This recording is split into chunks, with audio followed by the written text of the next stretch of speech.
Shalom, Kol Halal, Yahweh, Bahasham, Yahushai, Bahasham, Rakaha, Kodash. Double honors unto the apostles, double honors unto the elder bishops.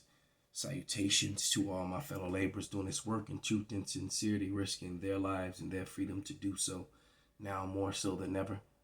To the scattered elect that are scattered around the four corners of the earth, that be like unto the speckled bird, the Israelite foreigners among the heathen that look like the heathen. This is not a black thing. Those Israelites are often called Gentiles. And to the few Akwaf that are listening and learning, to you I say Shalom. This is your brother Malcolm from the branch of the Great Millstone, coming at you with another lesson in truth. And this is a video that I came across yesterday, and it aggravated me because, with the smile on her face, she made statements, even have a disclaimer, like it says, I love you all, already know the demons of the doctrine are going to be manifesting in my comments. That's okay, I'm blessed. And the truth of the matter is that the only demon of the doctrine is the one that she's telling. All right? I mean, just to be brutally honest. The name of this video is going to be called Hate, the Cannon, and the Sword, because that's how Christianity was spread. And they always talk about this love, love, love. No, Christianity was spread with hate, racial hate, the cannon, and the sword, and slavery, land theft, oppression, slavery, rape, robbery, and murder. That's the brutal truth. And Christianity doctrines don't line up with what's in the Bible at all. And they deny what's in the Bible. And they love that word black. All right? And before even going to the scriptures, as a matter of fact, hold on. Before I go into the breakdown of some of the things that she said, I want to get this just to show you how off she is. How everyone's a Christian until the scriptures come out, as you'll often hear us say. But she doesn't even have a place or a voice to be speaking if she actually believes in the Lord. To think she's blessed when she's not even supposed to open her mouth. And she really doesn't know what she's talking about. This is 2 Timothy 2 and 11. And it reads, let the woman learn in silence with all subjection. But I suffer not a woman to teach, nor to usurp the authority over the man, but to be in silence. This is New Testament, pushing patriarchy, which is why, as the beloved elder Apostle Gabar said, they want to delete or get rid of the Bible, the New Testament now. For Adam was first formed, then Eve. And Adam was not deceived, but the woman being deceived was in transgression. Notwithstanding, she shall be saved in childbearing if they continue in faith and charity and holiness and sobriety. This woman will not be saved in childbearing. The only reason the Lord is going to save certain women is simply for childbearing. Thus said the Bible, not me. But she would have a problem with that. All right? Like many Christians. Because I didn't say those words, the Lord did. And guess what? If the Lord said it, I agree with it. It's as simple as that. When you get to Revelation, the 7th chapter, and the 9th verse, and that innumerable multitude of all the kindreds, those are the scattered Israelites who have been gathered up from among the heathen that look like the heathen. And the majority of them are going to be women. There's some children in there, some men, but the majority are going to be women. And those women are going to be the wives of the elect men and of the 144,000 judges that are spoken of from verse 4 to to 6 in Revelation, the 7th chapter. And those women are being saved for childbearing. Now, you have a problem with that. Let's go to John. And this is the problem with Christians and people who call themselves believing. This is 1 John 5:10. It said, he believeth on the Son of God, have witness unto himself, and he that believeth not God have made him a liar, because he believeth not the record that God gave of his Son. Well, God gave the record of his Son that he was swarthy. All right? He gave a record that he was swarthy. Swarthy is what they replaced the word black. All right? They replaced the word black, all right, and put it in the place of swarthy. Okay? This is something they did, just like they replaced the word, they took Yahweh, you know, speaking about the Judeans, and replaced it with Jew. Because though the word black and the word Jew creates controversy and confusion, and also creates a bunch of false doctrines or things that you can just run away with. Give you an example. Let's go to the word swarthy. This is swarthy on Etymon Dictionary Online. All right. And it says swarthy. And then I'm going to give you all the words connected to it. Dark colored, especially in reference to skin. All right. And that's all it was. And here's another one, swarthy. All right. Related to swarthiness. Swarthiness, to attest in the 1520s. So they were called swarthy people. And some people refer to them as Swartz. Or like the name Schwarzenegger. All right. Schwartzman, that's basically saying black or nigger. And the word nigger simply meant black too. It didn't have the negative connotation that it has today. All right. It was no different from saying Morris or Maurice or Morisco, or, you know, it just was a description. The word bice, when it says pale blues, it's talking about swarthy, bluish gray. So like in when the Scots would paint themselves with that blue paint, all right, that you know, they would take certain characters in history and they'll paint them with that blue paint, azure. That was really talking about people who were swarthy. All right, who had what? Brown skin to tawny skin, because tawny falls also under the definition of swarthy. All right, here's the evidence. This is all Maurice. All right, who is what? Who is swarthy? Who is swarthy? We're talking about Morris and Maurice here. All right, tawny, tan color. That's me. Brown with dark, dull, yellowish orange. All right. That's the majority of the so-called natives, the majority of the so-called Hispanics. And some of them are also on the darker side, on the swarthy side as well, and all in between. Okay, now let's go to the word black. Okay, in the Etymon Dictionary Online, Etymon meaning truth and the meaning of words. All right, it says here, you see swart, as in swarthy, it was a comparison. Sweet and black. Let's just read it. Old English, absolutely dark, absorbing all light, color suit cold.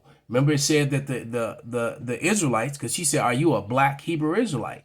Well, in Lamentation 4:8, it says that they are blacker than a coal. Right here it says, Old English, absolutely dark, absorbing of all light, the color of soot or coal. All right. Proto-German, blackest, burned. So Old Norse, blacker, dark.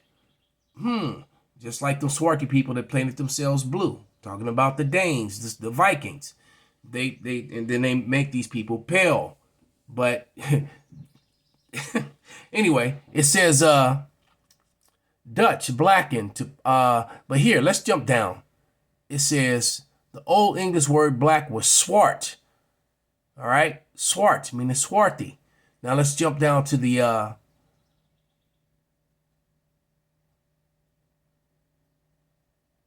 where's it?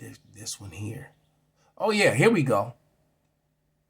The third paragraph definition. Black was a dark-skinned people in Old English of coffee, nothing added. Attested by 1796, the meaning. So it changed. Fierce, terrible, wicked. A fugitive sense often come from the notion of without light, moral or spiritual. Latin, nigger. It's not Niger or Niger, it's nigger.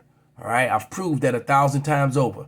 Don't open your mouth to say otherwise. You're going to look foolish. Had many times same figurative senses, gloomy, unlucky, bad, wicked, malicious, metaphoric use, Greek word, been the color of sin, sorrow. So you see this, and so they call you black people instead of just referring to you as swarthy, all right, or swarthy, because that would change the meaning of different. If you just put, if you put the word swarthy in Jeremiah 14:2, it says that the Jews are swarthy unto the ground. You see the difference? It would have been too plain. In Lamentations 4:8, if you said that they are swarthy and not black as a coal, right? And then, like I said, and then the word black is what is connected to all these negative things to control a narrative. And then even though it still tells you that black is also related to dark tawny colored, as we're looking at on the screen, they ignore that part of the Bible. People like Jade Myers, all right? They ignore that, okay? So are you a black Hebrew Israelite? So I'm going to use the book of Acts to break down a few things, to make some clarifications on some common mistakes that they made. Oh, another thing she said before I even get to that. She said that she was saved. That she knows she's saved. You ain't saved for nothing. All right, let's go to, matter of fact, I'm using the Strong's Concordance. All right, so let's go to saved. Saved in the Strong's Concordance. Salakia.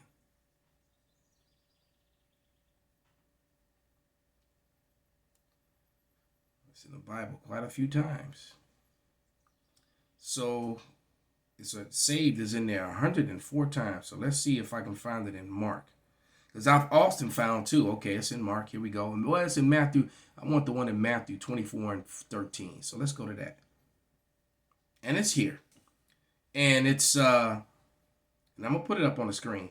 This is Matthew 24:13. It says, and he that shall endure unto the end, the same shall be saved. You have to endure unto the end to be saved. Because she's saying she's saved, that means she's pushing that false rapture doctrine. And there is no rapture.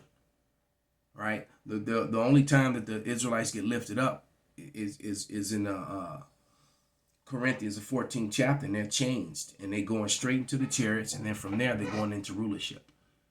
There's not going to be no people left here on the earth in a time of all. That's not scriptural. That doesn't line up with scripture at all.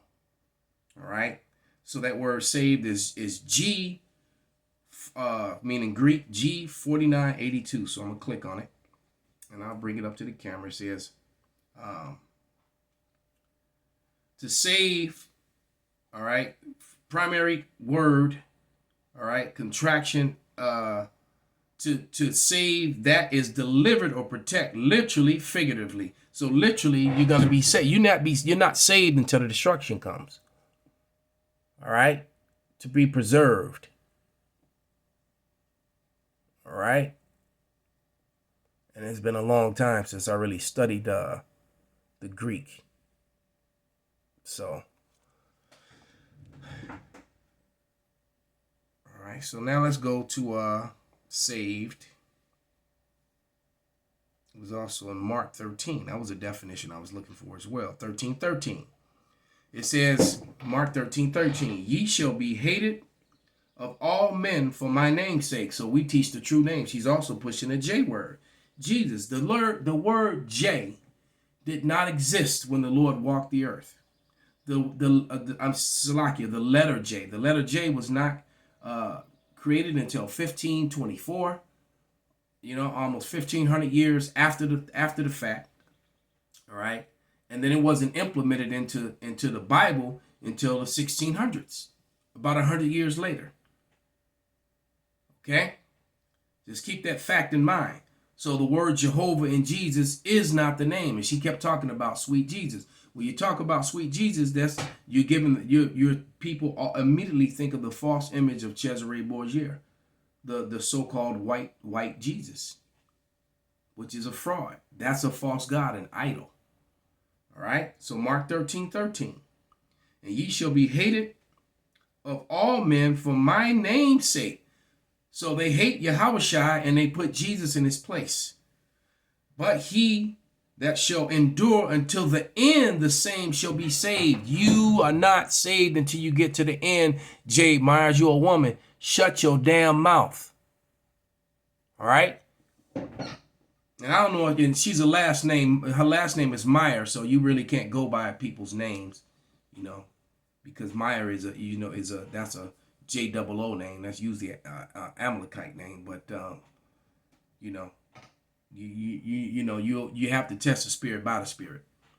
The heavy makeup, the eyeshadow. How the scripture say you could tell the woman by her makeup, by her eyes. That whole sleeve she got on her right arm.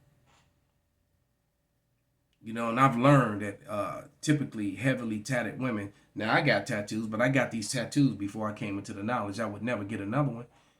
All right. As a matter of fact, I've been considerate going to the treatment to get them removed. All right.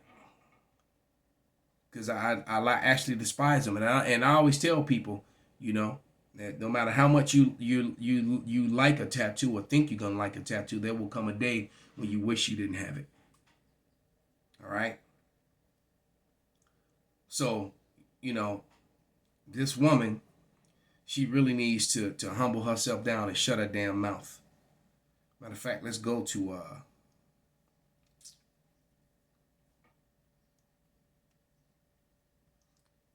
this is probably going to be a part 2 to this because I want to go into the book of Acts. What am I looking for? I'm looking for Corinthians 14.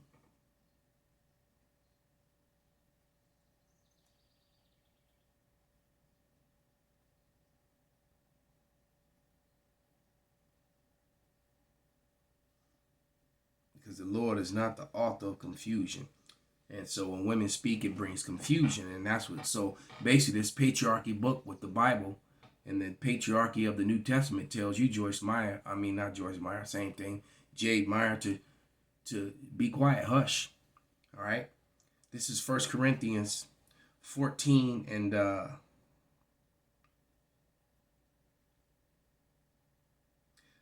32. And it says, and the spirit of the prophets are subject to the prophets. The prophets were all men. All right. And say, no, some women prophesied. No, they didn't. When it talked about a prophetess, that was either a wife or the daughter of a prophet. Look it up. All right. Deborah was not a prophetess to where she was leading the children of Israel in the matter that you try to make her. That was all about, that was a shame to the men. And that was all about Baruch, who stood up and took his place as a man as he was supposed to. All right. But it says, and if that was the case, that will make this a contradiction and these scriptures a lie that I'm reading. All right. If a woman was to lead, all right, and all to be out front and over men. We just read that a woman's not supposed to be over a man. Thus saith the Lord. All right. But it says 1 Corinthians 14 and 33. For God is not the author of confusion, but of peace, as in all the churches of the saints. So a woman's not to speak in the churches or open her damn mouth. Jade. Let your woman keep silence in the churches, for it is not permitted unto them to speak, but they are commanded to be under obedience, as also saith the law. If they will learn anything, let them ask their husbands at home, for it is a shame for a woman to speak in the church. All right? So you speak with your wife, your betrothed, as I do, often. But, if she was just throwing up videos trying to teach men and all that kind of stuff, I wouldn't have nothing to do with her. All right? I'd wait for the Lord to bring me another one. All right? Verse 35 again, 1 Corinthians 14:35. And if they will learn anything, let them ask their husbands at home, for it is a shame for a woman to speak in the church. So women are not put in a position where they're supposed to speak. Why? Because they bring confusion like she did. All right. So now that we've got all that out the way, I'm gonna get ready to wrap this up because I want to go into part 2 and go back into this swarthy thing and who the Israelites and who the Gentiles are. All right, that can receive salvation, because the only people that can receive salvation are the Israelites. And remember, the Gentiles, the Israelites were referred to as Gentiles, and you have to be able to differentiate between the natural Gentiles, who are the heathen nations, and then the scattered Israelites, who are being called Gentiles. And we're going to give the scriptural evidences on that, all right? So we can silence and correct Miss Shadow Eyeliner here. The smoky eyes, the bedroom, I've been with too many men eyes. So with that, I'm going to give all praises, glory, and honor unto Yahweh, Bahasham, Yahweh Shai, Bahasham, Rakah, Kwadash, Kwam Yasharala, Abba, Abba.